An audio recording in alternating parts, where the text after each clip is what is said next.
Hi, from the Writers Club, Richard Eisner, but everyone calls me Ziggy, so that's what you should call me if you meet me on campus.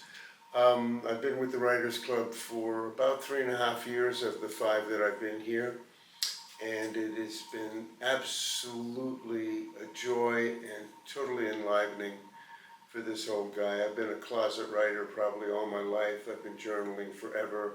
Every time I take a trip, I write notes, and I still have some from. I hitchhiked around the country in 1970, and I still have all of those little short pocket 3x5 spiral little notebooks in the box somewhere in a closet. And that is the proximate cause of each of my stories. Almost everything I've written has been a moment in my life, so I've chosen to read a poem, which a lot of you may relate to. It's called Watching the Tomatoes Grow, subtitle, An Ode to Retirement. Been a long time coming, and it feels so good. We're sitting at this picnic table made of wood, next to the hothouse, watching the tomatoes grow. Time don't mean nothing to me no more. It's all so simple, like the Pennsylvania Dutch. The rat race is behind me. Thank you very much. Now, it hasn't been that long since that old daily grind, sorting and delivering almost made me blind. Crack of dawn would find me dressed and ready to be assigned. Crack of eve would find me dragging and wanting to resign. But I'd get up and do it again if and I had to. Proudly spent 35 years being your postal worker. When it finally came time for a pension, we bought us a farm. City folk stuck in suspension, a log cabin, an outbuilding, and a barn. With it came some chickens, 2 cows and a mule, and a vegetable garden with a whole lot of tools. My days are never regulated. I wake and I forage and I eat and I play. I do my share, then I sit and rest till I'm sated, then I repeat till the end of the day. Chores are easier than anticipated. We rented a kid from across the way. Calm as a glass sea, no wind's gonna blow. A few wispy white clouds up above, don't you know? A couple of lazy dogs sleeping at my feet. No traffic to contend with. It's just dirt. Ain't no street. Now I'm sitting here with my cup of joe, just watching the tomatoes grow. Now a couple of years later, we're doing just fine. I've learned to become a tractor operator, and the wife is busy drinking our wine. I'm relaxed. She's still so pretty. Life is so damn good being out of the city. And then I can repeat the first verse if I'm playing my guitar and making music, but that essentially is one of my funnest poems that I could put to music. A lot of my stories are ski-oriented. I spent 20-odd years in the Rockies teaching. That's the life I miss. My heart's stuck at 10,000 feet. And here, the first thing I saw was different varied clothing and uniforms and accents on the street, and it was so enlivening to be back in a multicultural environment. Thank you, Leisure World. Hi, my name is Larry Kleinman.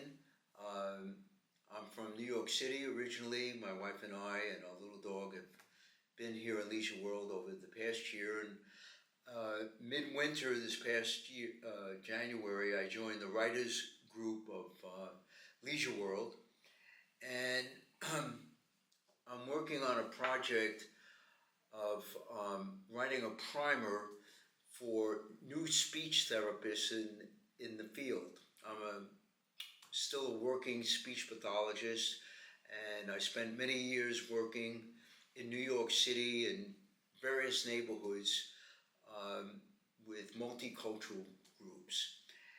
And one of the things I decided to work on is this primer that would enlighten new therapists in the field as to what kind of challenges they may face when working with families or working in schools. And I decided to write a number of anecdotes of my real life experiences out there and how I faced them. Not that they were maybe the right choices, but the choices that I made in order to make families comfortable with me and myself comfortable with families. So I wrote a number of anecdotes. I'm still working on it, and I'm going to share with you one of my experiences, which I'll read, that I had out in the field. I call this particular anecdote Law and Order in Dodge. I accepted a speech case for two twin boys from one of the agencies that I was listed as a provider for speech services. The service coordinator gave me a heads up that the mom, a first-time parent, was overwhelmed by the challenges of two very active boys. My first visit was like a movie set in a western town overtaken by desperados. As I sat with Mom in the apartment, we discussed her concerns about her boy's language development. I heard footsteps and yelling getting louder, progressively louder, like the old West as cowboys on horseback shooting their guns and scaring the townfolk inside. And there they were, running and yelling in front of me, running down the hallway with no clothes on. And I asked Mom, does this happen often? She gave me a tour of a railroad apartment with all the doors that opened that revealed destruction by little hands. After viewing the wreckage, Mom agreed with me that law and order must come to Dodge City. Before speech therapy could begin, there needed to be a reorganization of the apartment and rules to be followed and enforced. Certainly no more running around naked like drunk college students on their campus after a wild party. The doors needed to be secure, in each room free from destruction. An area needed to be established where reading and hands-on activities with the boys could be done in a calm manner. I eventually met their father, and we discussed how both he and his wife could accomplish this. It took a while, but eventually the apartment was reorganized that the boys knew the rules and enjoyed their designated area of play. At that point, speech therapy could be implemented. I worked with the boys for a period of time, and good progress was made. A few years after working with the twins, I was in a cafeteria of a gym I belonged to. Sitting across the other tables, I noticed the dad and the twins sitting there comfortably having a meal. They were about 5 or 6 years old, about 3-4 years later after I worked with them. I walked over to say hello. We talked for a few minutes, and Dad proudly told me how well they were doing in school. I almost laughed thinking of my first encounter with them. It was a great feeling. So this is one of the anecdotes, experiences that I'm writing about and getting feedback from the writers group. And hopefully I can get this work published and share it with other therapists, not only speech therapists, but other therapists that work with young children and their families, and the kind of challenges that they will be facing on their job. I'm Diane Perlmutter Reynolds, and I basically am an entrepreneur and deal with, I have a passion of creative problem solving. I got involved with the Leisure World's Writers Group because my father years ago was a member of the group, and he published some small Seinfeld-like vignettes called Glimpses, the Gallery of Glimpses, and I published them, and they're called Glimpses of Happiness. So I got involved with the writers group, and I moved back to Maryland. I'm from Maryland. I lived in California for 40 years. I came back to be a caregiver for my mom, and she passed away a year and a half ago. I've been here just now 10 years, which is hard for me to believe. And the first one is called What Body Part is Next to Go? As I stroll along Leisure World Boulevard, my right knee suddenly gives out and decided like it was done for the day. 1 minute I'm upright, the next I'm doing spontaneous interpretive dance moves trying not to do a faceplant. Seriously? I've been getting cortisone shots for over a year. I thought that we had an understanding. What happened this time? Are the shots on strike? Is my niece's passive-aggressive demand for early retirement? Not yet again. I've been heading for another knee replacement. I barely got over the first one. And just a few hours later, I was hoisting up a bag of groceries, and my shoulder decides that it wants to get into the fun. Pop, what now? Is it arthritis? A rotator cuff rebellion? Bone spurs? A conspiracy between all my joints to keep me humble? I mean, if my body is planning a coup, the least it could do would be send me a memo. And then there's my foot. A random bone has decided to make a guest appearance, striking out like it missed being in the spotlight. Shoes? Good luck finding a pair of shoes that doesn't feel like a medieval torture device. Now I'm stretching my shoes with a gadget called the ball and ring shoe stretcher, which, to be honest, sounds like a dance move rather than a solution. At this point, I should start a new fashion trend, orthopedic chic. It alleviates the need for surgery, I'll take it. Is this really what's ahead of us? I mean, we live in Leisure World. And you'd think the name alone would be gracefully lounging at the lap of luxury with no aches, no pains, just carefree days sipping an adult beverage. But no, instead, we're hosting our own personal episode of Body Parts Gone Rogue. Is age catching up to us, or is my body just playing the twisted game of what joint will betray me next? Either way, if this is normal, I need to get a new definition of leisure, or at least a loyalty program for frequent visits to my doctor. I'm Marguerite Diener Levy, and I'm here at Leisure World because I'm a member of the Writers of Leisure World, and it's one of the many activities I get involved in. I'm a volunteer at the Computer Center. I do chair yoga and just started mat yoga, and I'm a retired librarian, and I'm a storyteller and writer. What I'm going to share with you today is the first story that I shared at the Leisure World Writers. Just a little thing about my background. English was my fourth language. I was born in Siberia.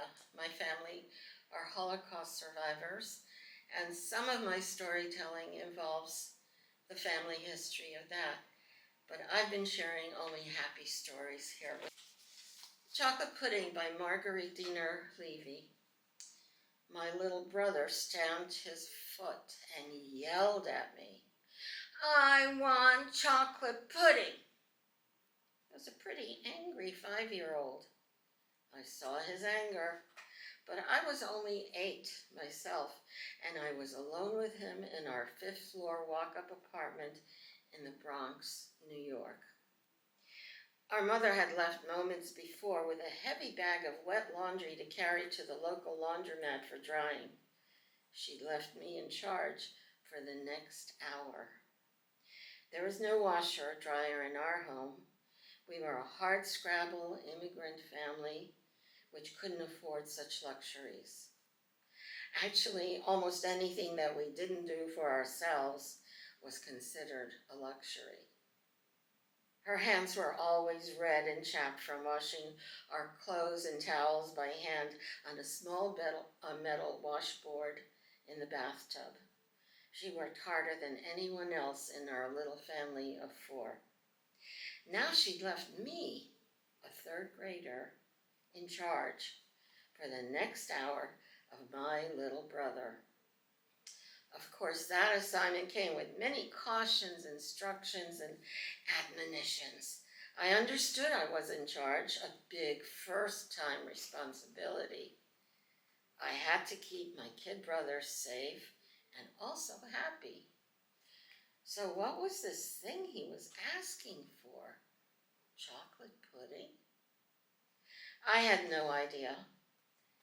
Our family were European Holocaust survivors, so the most basic foods in the new country were pretty new to us. We couldn't afford to eat out and didn't have American friends to invite us to their tables. We had no television yet, another luxury, so we saw no advertisements or shows with food. Chocolate pudding was something I'd never heard about, but my little brother wanted it. Actually, he insisted on it, demanding something that was a mystery to me.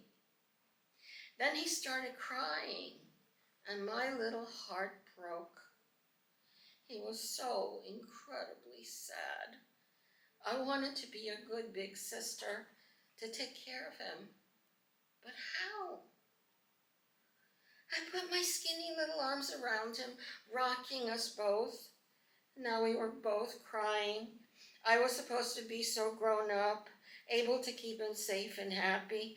I didn't want to fail. It was all up to me. I had to think. I started asking my brother questions. Where did you see this thing, this chocolate pudding? I ate some at my friend Freddie's house. Didn't Mama know? No. Was it a lunch? No, a dessert. So it was sweet. Yes, very sweet. What did it look like? Cocoa, but not to drink, to eat with a spoon. So I climbed up on a chair, brought down the tin of cocoa and the sugar. Now my brother's eyes, already big and beautifully blue, got even bigger. Are you going to make some for me? And I said I would try if he would help me. He described it, saying it was soft like cottage cheese, but very smooth. I took the container of cottage cheese out of our refrigerator, putting it on the scrubbed, worn Formica top of our 1950s chrome-footed kitchen table. I knelt on the chair and mashed the cheese with a fork into total smooth submission.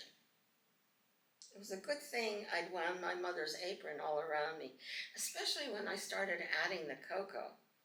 My brother kept telling me add more cocoa powder until the mixture looked like the right color of chocolate. I added sugar to sweeten it, and then he tasted it. More sugar, he said. Lots more sugar. I kept adding sugar. Mama was still gone, but my little brother wasn't crying anymore. And he tasted it, saying it tasted good, but something still wasn't right. It was too smooth now. It needed a little bit of lumps. What could I use for lumps? My eyes fell on the fruit bowl on the counter, and I saw the round green grapes in it. I took only 10, so I wouldn't use up all the grapes, and I mixed them in. I put some in a small bowl and watched as he dug in. He liked it. As a matter of fact, he loved it and asked for a second helping. I was so proud and happy as I gave him more, and then Mama walked in with a heavy bag of dried laundry. She looked so tired from walking home and up 5 flights of stairs with that heavy load, and then she looked right at us. My brother's face was smeared everywhere with our chocolate pudding, with lots more dripping from his face, his spoon, on the table and on the floor. Mama's apron wrapped around me looked like a splatter painting. there was a cloud of cocoa and sugar in the air. Now I was afraid, realizing what a mess I'd made and knowing how tired Mama was. As I looked at Mama, she suddenly started laughing so hard that the laundry bag just dropped to the floor with a plop. Clearly, someone at some point must have borrowed my recipe for chocolate pudding, because now I've been seeing video reels on Facebook showing chocolate pudding made in the microwave using cocoa, sugar, mascarpone cheese, and a dash of vanilla. I guess adding grapes just didn't appeal, except perhaps just to my brother. My name is Pat Williams. I'll be reading from my recently published fourth novel, Buried Beneath. It's a thriller and it deals with a serial killer. Cambridge, Massachusetts, October 2000. Don't run alone, Alan had warned Ciara when he phoned to say he had to study and couldn't join her. It's not safe to jog this late by yourself. But headstrong as she was, Ciara ignored his advice.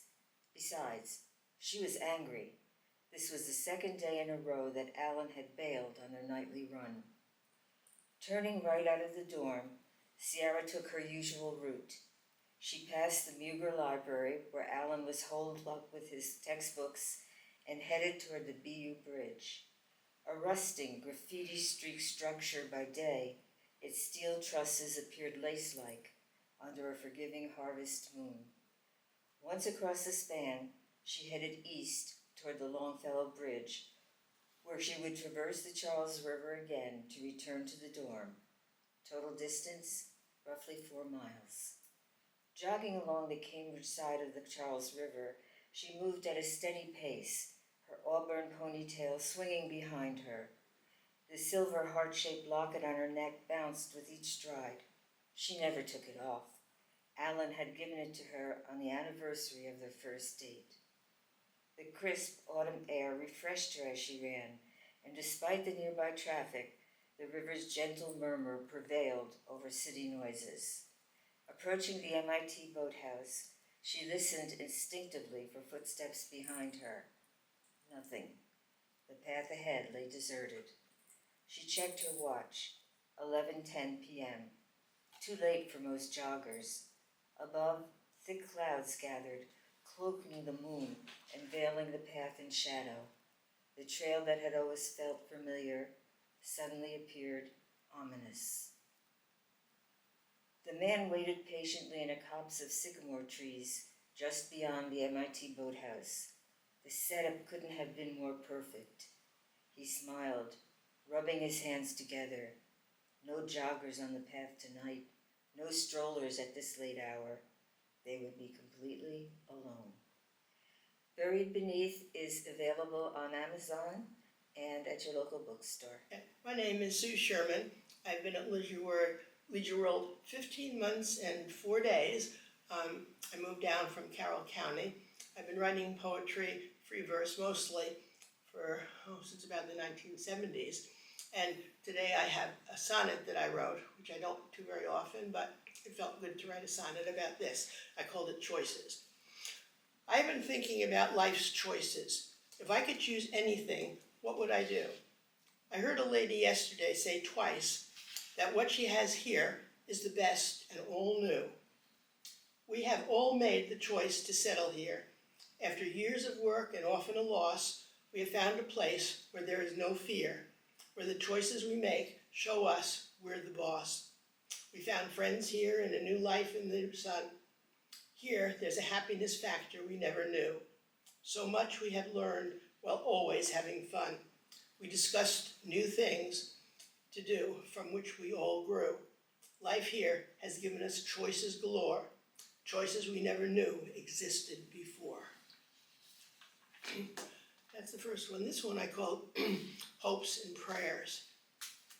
I've heard it said that what goes around comes around. I never understood it, and I never gave it much thought, but I do now. because I am beginning to understand its significance. I held your hand every day in the hospital as I sat beside your bed. I prayed that you would get stronger, that you would recover, be yourself again, that you would come back to me, but you didn't. I felt terrible because my prayers had failed. However, I became aware that many things were different after the funeral. Me, most of all. I had always accepted your decisions. Now I had to make my own, and somehow they all seemed to be good. I started making new friends, reconnecting with old ones, managing the bills and the checkbook, taking trips, going to shows. Although I still miss you and wish you were here, I am a new person who I think you would like. The prayers I prayed for you came back to strengthen me. I am grateful that those prayers came around to help me. Now I understand what goes around comes around with God's help. Hi, I'm Mitzi Warren. Shortly after moving here, I joined the Writers of Leisure World group in the summer of 2023. Currently, I'm the club's vice president and very proud to be among the authors of our latest anthology book, Treasure Chest, a rich trove of tales, poems, and memories. It's available in the Rossmore Library and on Amazon.com to purchase. Today, I'll take you on a trip down my memory lane, which might be included in the next book, so keep an eye out for that. This one's titled Creature from the Black Lagoon. It was a hot, steamy July morning in 1973 when an alarm rudely woke me from a mere 3 hours of sleep. But I was 15, a night owl, and too often insomniac, so the lack of sleep was nothing new to me. Reluctantly, I got out of bed and changed into my jeans and halter top. I searched for my sandals and found only one. I needed to be at driver's ed summer class in 15 minutes and my mom was yelling at me to hurry. When I hopped in the car, she scolded at me for not wearing any shoes, but I explained that I couldn't find the other sandal and she had told me to hurry. She nodded in acceptance of my excuse and mumbled that I could have gotten another pair of shoes. As she dropped me off at the high school, she told me that she had plans that afternoon, so my sister Vicky would pick me up.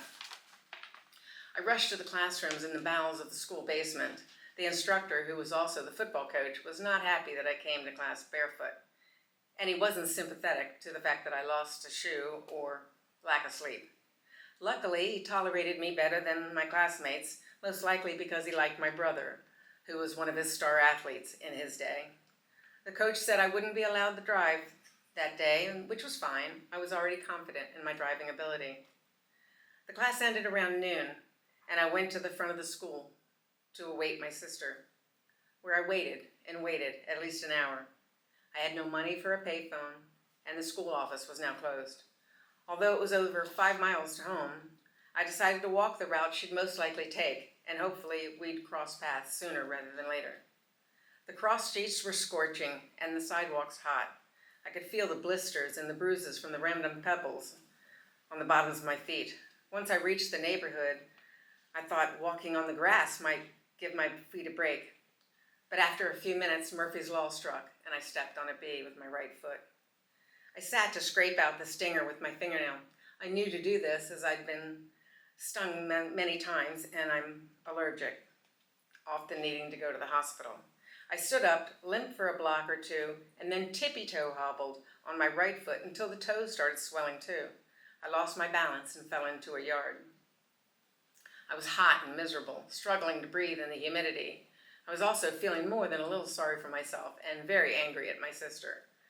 I recall thinking, just lay here a few minutes and breathe. I fell asleep and woke lying in a stranger's yard. I don't know how long I slept as I wasn't wearing a watch. My foot was now so swollen I couldn't hobble on it anymore, but I managed to stand and I tried hopping, but I got dizzy and started to fall. I came to lying in the grass again and realized I wasn't sleeping, I was passing out. I wouldn't make it home. I needed to get to hospital. This was much worse than my previous reactions to bee stings. I crawled up the lawn, used the porch railing to help me stand, and I rang the doorbell. A lady in her mid-30s opened the door and screamed. Startled by her reaction, I blurted out, "I'm so sorry to bother you. I've been stung. I need to get to a hospital." May I come in and use your phone to call home? The woman, now concerned, said, "Of course, please come in and let me help you." She stepped out, put one arm around my waist, the other hand on my elbow to help me hobble in. I caught a glimpse of myself in the mirror in her entryway and gasped out loud. My face and my neck were now so red and swollen I could barely recognize a human, let alone myself. My eyes were almost swollen shut, and my lips, forehead, and cheeks were like balloons. Fortunately, the kitchen and the phone were at the front of the house, so it was only another step or two. I leaned on the wall and called home. My sister Vicky answered. I said, "I need you to come and get me. But she interrupted, chastising me for not waiting for her at school. Struggling to stay calm, I said, "Listen, I've been stung and I need you to come and get me and take me to the ER. I'm just 3 blocks up the street." Vicky snapped back, "Then you got what you deserve for not waiting for me and walking home. You should just walk the rest of the way." I yelled into the phone, telling her what she should do to herself, and slammed the phone back into the wall mount. When I turned to leave, I noticed the lady was now crying. She begged me to let her call an ambulance, and I said, "No, but thank you. I'm so sorry to barge into your home and cause such drama. I'll either get home or I'll die, and if I die, I will haunt my sister the rest of her life." I hobbled back to the front door, bracing my hand against the wall while the lady was following me, begging me, "Please let me drive you to the hospital or call an ambulance." I thanked her again and apologized for cursing and slamming the phone down. I was so angry now I didn't want anyone's help. My heart was racing. I was even able to hobble on my right toes again, maybe thanks to adrenaline. But I didn't make it far before falling into the slight hill of her front yard. I lay in the grass and thought, this is it. I am dying. I heard a horn honking and my sister snidely yelled, "Get in the car." I could barely lift my head when I repeated the last words to her on the phone just a few minutes earlier. I heard her gasp and her footsteps running closer. "Oh my God, Mitzi, let me help you to the car." "No." I could barely talk at this point, so it croaked out rather than my intended yell. "I'm dying right here, and I will haunt you for the rest of your miserable life." Vicky laughed at that, but she also teared up. "I'm sorry for arguing and for being late. Please let me help you. I already called Mom. She'll meet us at the ER. I let her help me up into the car, where I might have passed out again. When we arrived, Mom was waiting outside the hospital entrance with an orderly in a wheelchair, thankfully. I was rushed in and taken right back, where I was given a shot of epinephrine and who knows what else. The doctors and several nurses seemed to be working on me all at once. Obviously, I lived to tell the tale, and my sister was safe from my haunting. The doctor said that the heat and the physical exertion had rapidly pumped the bee venom through my system, causing anaphylactic shock, and that from now on I needed to carry a hypodermic needle with epinephrine, as I was indeed close to death, and the next sting could kill me. I went back to the neighbor's home a few days later to let her know I was okay and to thank her for her kindness. I had to tell her who I was, as she didn't recognize me. She said she was glad I came back. She asked me in again and offered me a cold drink. As we sat at her kitchen table, she told me how she had called the ambulance as soon as I'd left. Then she watched from the front door. She saw my sister arrive and get me in the car, so she canceled it. But that she'd been thinking of me ever since. And then we laughed about her screaming and how much I'd looked like the creature from the Black Lagoon. Thank you for listening.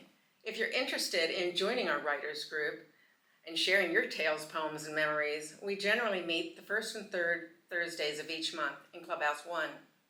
Membership is free, and information is available on the Leisure World News or their website.